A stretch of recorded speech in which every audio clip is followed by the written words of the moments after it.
Partizani ka fituar me rezultatin 2-0 ndaj Skënderbeut në ndeshjen miqësore të zhvilluar në stadiumin Gjorgji Kyçyku të Pogradecit. Takimi u ndoq nga një numër i madh tifozësh, të cilët krijuan atmosferë të bukur në tribuna dhe pani një sfidë të luftuar nga të dyja skuadrat. Të kuqt kaluan avantazh të minutën e 37 kur kapiteni Giuliano Skuka u tregua i sakt nga pika e bardhë e penalltisë, duke mposhtur portierin e Skënderbeut.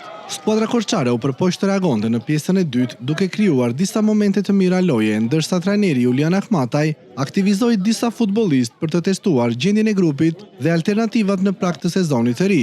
Megjithatë, ishte Partizani që gjeti edhe golin e dytë, me Humen në minutën e 81 duke vullosur fitoren 2-0.